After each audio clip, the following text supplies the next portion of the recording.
Breadbox Media programming is brought to you by... Finding someone on an online Catholic dating site shouldn't be like shopping for a blender. So why do most dating sites leave you feeling like you're shopping for a spouse? At Catholic Singles, we connect members through our unique user polls and activities, which help you discover other members and their personalities and interests. Because you're a person, not a profile picture. So stop shopping and start discerning. Trust your love story to the original Catholic dating site and use the promo code BREADBOX at checkout for 20% off at CatholicSingles.com.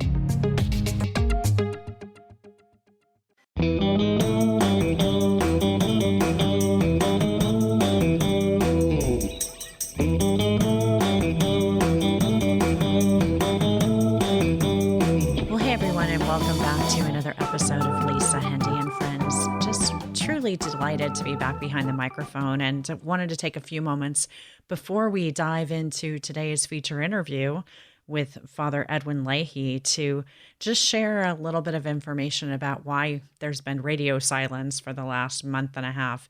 Many of you who listen to the program regularly know that I've been making regular trips back to Chicago to visit my parents. My mother is in a very beautiful nursing home being cared for end-stage Parkinson's disease. And my father was living there until COVID, and then just recently in May moved in with my sister, Erin, and her family. So there's been a lot of comings and goings over the last few months. Was just there for a few weeks to see my parents. Came back home at the beginning of August, and then unfortunately, in mid-August, received a telephone call from my sister that my brother-in-law had a pretty massive cardiac event. And so I immediately jumped on a plane and flew back and was there for well over a month. And I'm happy to report that David, my brother-in-law, is doing absolutely great. Super, super grateful to everybody who joined us in prayers. And he's out of the hospital and now in outpatient rehabilitation, doing really, really well. So we're so grateful to everybody who's been praying with us. Please keep the prayers coming. Mom is still in a really delicate phase, and we continue to pray for her peace and just that when God is ready, He will bring her home, and until then, that we can love on her as much as we can. So I'm back in LA, back behind the microphone. Lots of great interviews to share with you, but today's guest brings something truly special. We're going to be joined today by Father Edwin Leahy, who is the 23rd headmaster of St. Benedict's Preparatory School, a wonderful facility that is featured in the upcoming Quibi short form series that you can get on the Quibi app. This show is executive produced by Stephen Curry, and it's just an amazing look at life at St. Benedict's Prep in Newark, New Jersey. And I want to share with the trailer with you before we dive into the conversation. Hope you enjoy this chat with Father Edwin Leahy.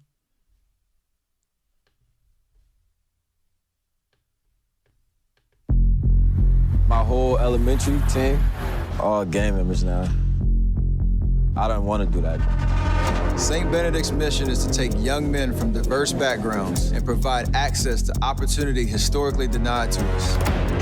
People ask me all the time about St. Benedict's, and I say, you know what? We're an advanced placement course in basketball. For me, it's bigger than just basketball. I want to change, like, the way my family lives. School is my number one goal. Basketball is my free ticket to go to college. The ones who make it is good for them, but the ones who kind of get left on the side is disastrous for them. The question is, what do you do when your adversity hits? Do you just sink, or do you rise? It ain't about us, it's about you! Look inside yourself! Let me on three. 1, 2, 3, man. Well, next up on the podcast, I'm absolutely delighted to welcome to the show Father Edwin Leahy.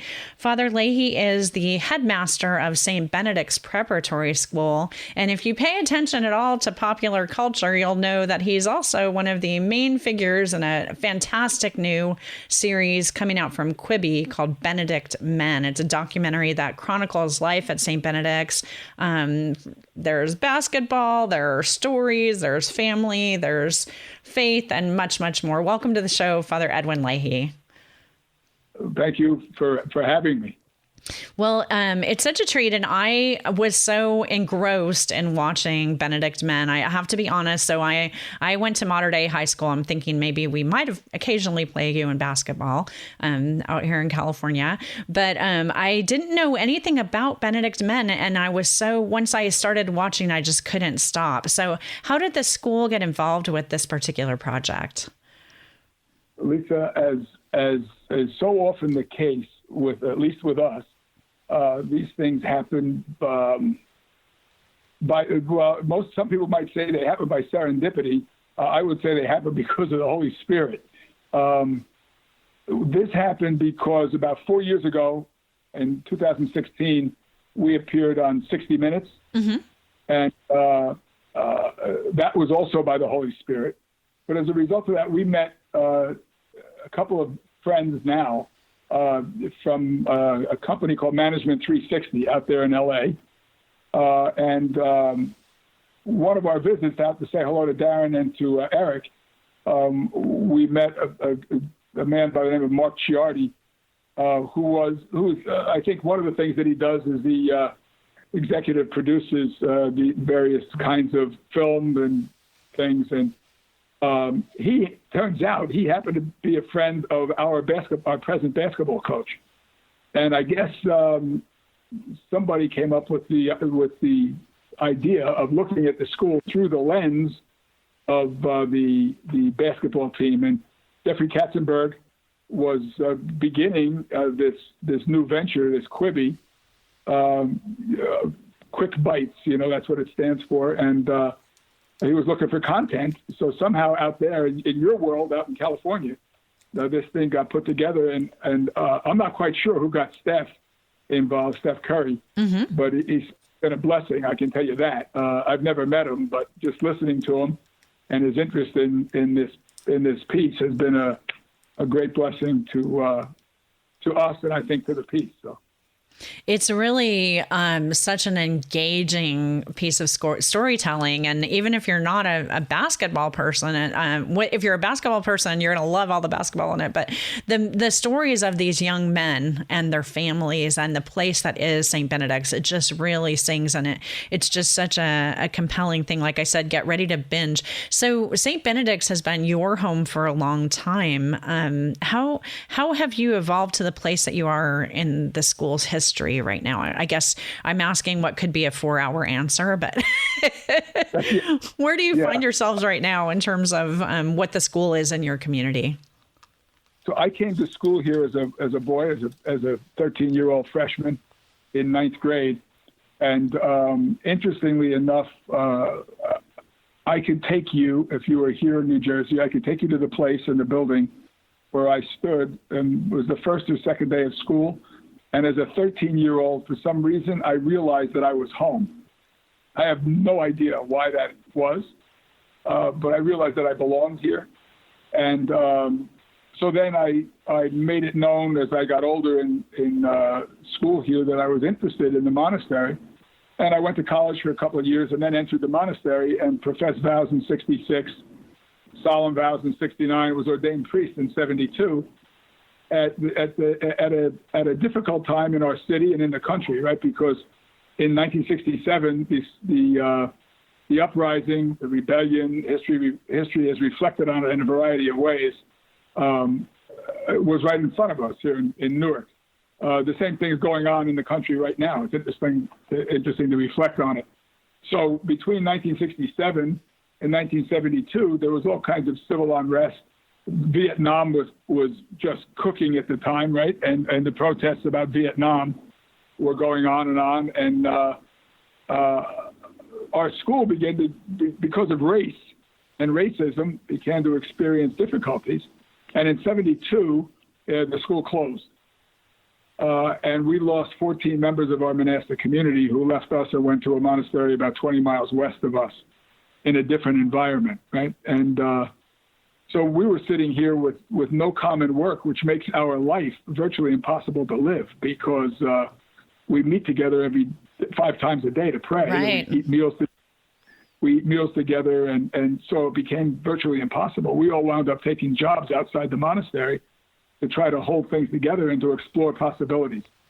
So it was a difficult time. It was an important time, but I'm not sure I'd want to do it again. So we did a lot of discussing and then talking with people in town here in Newark, and we decided to try some kind of an educational venture about 13 months later. And interestingly enough, we had no intention at all of reopening St. Benedict's Prep, none. And therein lies another whole story that we could talk about, and because it shows how deep racism is in our country.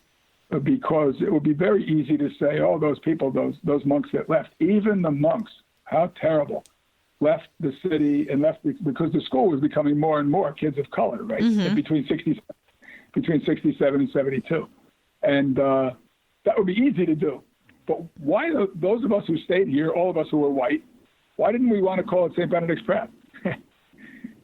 Did we think, well, they weren't really worthy of what the history of St. Benedict's Prep was? It's interesting, right, to think about. And a little bit embarrassing, I think, too, when you think about it, because we didn't call it St. Benedict's Prep. It wasn't until one night, about a year or two later, that a parent, his name was Carl Lamb, L-A-M-B, the father of Carl Lamb Jr., who was a student at the time, he said to me, Father Dad, I want to ask you something. Why was it good enough to be St. Benedict's Prep when it was all of you? And now that it's all of us, it can't be St. Benedict's Prep anymore. Wow. Yeah.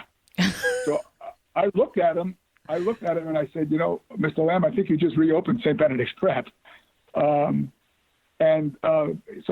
Carl Lamb reopened St. Benedict's Prep. And the important thing about that is what we learned, we meaning the monastic community, what we learned is what Bill Wilson already knew, right? Bill Wilson, who began Alcoholics Anonymous. Mm-hmm. These self-help groups realize this. What you have to do is take the cotton out of your ears and stick it in your mouth, right? If you shut up and listen, you can learn a lot. And what happened is we learned to shut up and listen, and people in town taught us how we might be able to walk with them through life and to accompany them in a way that might be helpful to them and to us. And that's exactly what's happened over the last 50 years. I mean, the African-American and now Latino community have taught us how we might be able to be of help and of service to them. And so we started out in 1973 with 89 students. And I'm sitting here, the tradition of St. Benedict's Prep was an all-boys school, right? And so we had 89 young men in grades 9 to 11. And as I sit here talking to you now, we have just slightly under 900 students, mostly young men, but a significant population of young women and girls. The young women barged in. They as is happening, unfortunately, in the church because of a lack of imagination frequently. Lots of Catholic schools are closing.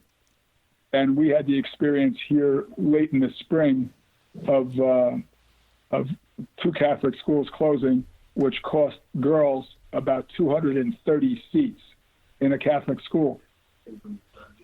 So we had a bunch of girls from this local girls' academy who connected with our guys and decided that they were going to start a girls' academy here. And then they were nice enough to let me know. So I tried to throw as many obstacles and as much shrapnel up in front of them as I possibly could. But they weren't hearing any of it. And I told them we don't have any space. And, let's figure it out. And these kids went to work on this, Lisa. And so now we've got 78 girls in the girls' prep division who, as I say, who barged in. Let's just face it, Father Ed, they're making the place better. So I just came I just came over, before I'm talking to you, I came over from working out in our CrossFit box, right? Lifting weights and training, and 4 or 5 of the girls were in there with me as I was sucking all the air, all the oxygen out of the room. And it was great. It's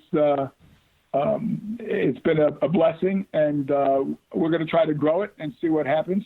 It's not a co-ed school. The girls had no interest, nor did the guys have an interest in co-ed. They wanted their own division, because what's kind of unique about us, and I think you see that in this series, that the school is run by the kids. Yes. So there's a whole leadership structure, and what we wanted to do, and what the girls wanted was their own division, because if you introduce at this age, I said this once, Lisa, at a meeting with a bunch of adults, but the girls are more, it's a horrible way to say it, but I'll say it this way, seem to be more advanced than the guys at this age. And the leadership structure is so important for African-American and Latino guys, black and brown guys, to discover their voice or to amplify their voice. We don't want to create a situation where the leadership gets compromised, so girls are in certain leadership positions as well, which will allow the guys to step back and not take leadership roles. So by having a girls division and a young men and boys division, the leadership structure is mirrored. The girls have their own leadership structure similar to the guys, and they run their own divisions. And therefore, they have to interact with one another to make things happen for the whole school. And so far, so good. That's brilliant. The complementarity of it. Yeah. And they make any decisions they want to make. But go ahead.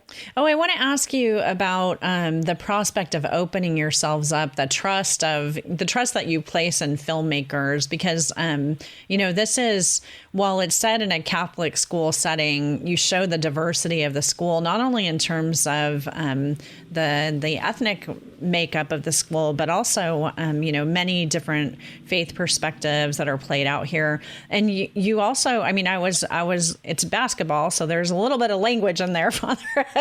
And I wanted to know, how you feel about, giving that trust to the filmmakers to tell your story, and then how it is, to live with it and then to look back afterwards and see the finished product.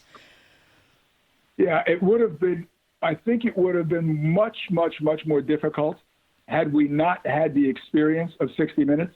Mm-hmm. Because when you let 60 Minutes in, you have no idea what they're going to do, right? And we had a very, very positive experience there. And because of our kids and the talent and the leadership of lots of our guys over the last 48 years, we're not strangers to having cameras on the property.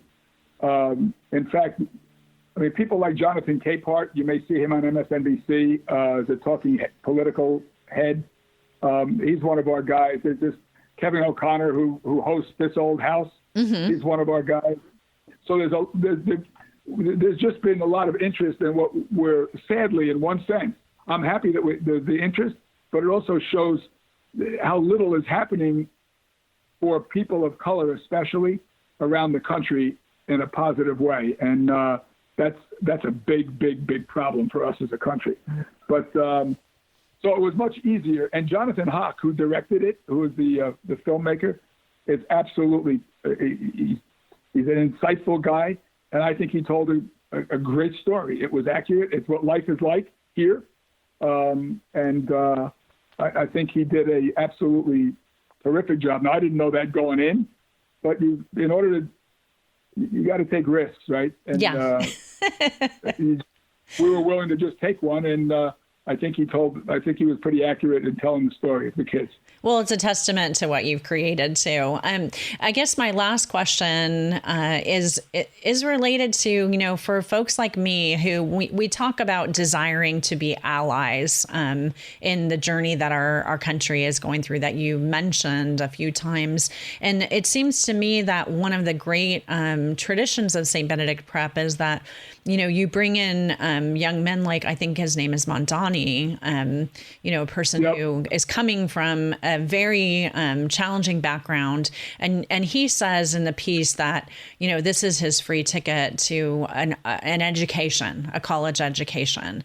And you allow, through partnerships with a school, somebody like me to become a better ally by partnering with you. Can you say a little bit about opportunities to partner with St. Benedict Prep and how somebody who believes in the model and the mission of what you're doing might get involved with you? Yeah, sure. These kids need to be surrounded by love, right? That's what we're all about. That's the announcement that the Word of God in Jesus of Nazareth, Jesus Christ, made, right? He was willing to die on the cross for us, for you and me, as we are, as we find ourselves today. I mean, I know how I am, right? And in spite of how I am, the Lord loves me all the way to the cross. And that's what we try to communicate. So if people are interested in extending that kind of love, all they have to do is get out on our website and get in touch with us or call me. You have my number. Give it to anybody you want. Really, I mean, it's the more people. The funny thing is, kids grow up thinking their mother and father have to be interested in them, right? And they think that about their teachers too. They think, oh, they have to be interested in me. But when other people from the outside show an interest, it gets kids' attention. So if people would like to do that, just to get in touch, and there are obviously a couple of hurdles that you have to go through depending on how you want to be involved. We have to, in terms of being able to protect the kids. Right. And we also, we have to raise $8 million every year to make this thing work. And that's because the bulk of your kids are on scholarship and many living at the facility. Yeah, they don't have the money to pay for it. Yeah. So, but the gospel isn't supposed to be announced on the basis of who can pay and who can't. So that's the problem. So we're trying to announce the good news, and we're not requiring that people have to. If you can't pay, you can't hear it. We're not doing that. So it creates a problem on the financial side. The business plan, Lisa, is dumb. It doesn't work. Except for the last 48 years, we keep being here. So the Lord can make a way where there's no way, right? And I tell the kids about this all the time. When Moses got the people out of Egypt, of course, as soon as they got out, they started complaining. We were better off back there. You know that story. We all do it. We all do it. And they got Pharaoh decided this was a horrible mistake. What the heck did I do? So he decided to go after them. So now they got Pharaoh chasing them from the back, and they meet the water in front of them, and they stopped, right? And Moses, hearing all these complaints, he turns to God and he said, "What did you do to me? Why did you bring us out here to leave us?" And God says to Moses, "Don't stop. Tell the people to go forward. And you take the staff and extend it over the water." And I could just see Moses saying, "Oh, yeah, this is great. Oh, I got Pharaoh about a half a day behind me. This is going to be great. I send the staff over the water. All right." But it wasn't until they went forward that the way was open for them, right? And that's what we're just trying to do, to keep going forward. So if people want to go forward with us, get in touch. And what's really important to understand is this is about faith, about proclaiming faith to young people. It's not about religion. Right. We kill each other in this country in the world over religion. There's a big difference between religion and faith. Faith is about a relationship with the mystery of divine love. That's what faith is about. The religion comes later as a way of organizing that faith in a group of in a community, right? But when you get stuck on the rules and lose sight of the relationship with God, with the mystery of divine love, then we get in trouble. So that's why Madani can be here, and that's why we can have a huge Muslim population, why we have relationships in Israel, why we have relationships with Muslim schools in the U.S., why we have relationships with Jewish academies in the U.S., because it's important for young people to understand each other's reality and to understand each other's sufferings. There's a famous story told by Jews of two Jewish men talking to each other. And one says to the other, Irv, do you love me? And Irv says back to Moish, Moish, you know I love you. And Moish says, do you know my sufferings? And Irv said, no, I don't know your sufferings. And Moish said, well, how can you say you love me? And until we can appreciate the sufferings of the other, we will have problems, and we get less and less and less able in our own country to understand, less and less interested in understanding the sufferings of the other, which is why we're in the mess that we're in right now. And that mess, I believe, will get worse if we can't turn that around and begin to understand each other's reality and each other's sufferings. And that's what we're trying to help these kids to understand by creating relationships in as many places around the world and in this country as we can. So if people have ideas, get them to us. We're happy to partner. We work, our kids have kind of transported our leadership structure to schools in Milwaukee, to schools in Tulsa, Oklahoma. So we turn these, don't do for kids what kids can do for themselves, Lisa. Awesome. Don't do for kids what kids can do for themselves. If you turn a bunch of young people loose with the right motivation and with the desire to announce the good news of God's love, then God will do the rest. Yeah, stand back and watch it happen. It's such a great story. Our guest today has been Father Edwin Leahy. Definitely check out Benedict Men out right now on Quibi. It's reason alone to get the Quibi app. And Father Edwin, thank you so much for your time, and especially thank you for inviting us to be a part of this mission. God bless all the great work you're doing. I'm happy to be able to do it, and I thank you. People in journalism and communications are critical to us in this country right now, and you're not highly appreciated. In fact, just the opposite frequently happens. So I'm grateful for your work.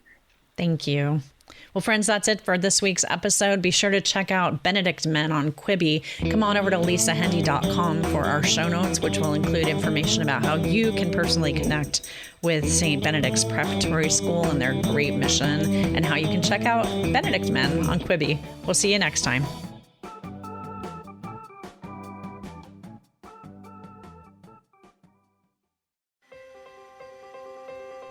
Looking for a way to build daily prayer discipline?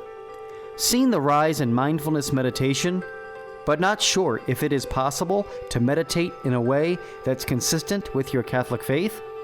Just looking for a way to breathe new life into your existing prayer routine? No matter what you're looking for, Hallow is here to help. Hallow is a Catholic prayer and meditation app that helps users deepen their relationship with God through audio-guided contemplative prayer sessions. From meditations on the daily gospel to the rosary to daily examines, Hallow has something for everyone. Hallow is the #1 Catholic app in the U.S. It is free to download and has permanently free content, but you can also check out all of the premium sessions for 30 days, risk-free, by signing up at www.hallow.app/breadbox.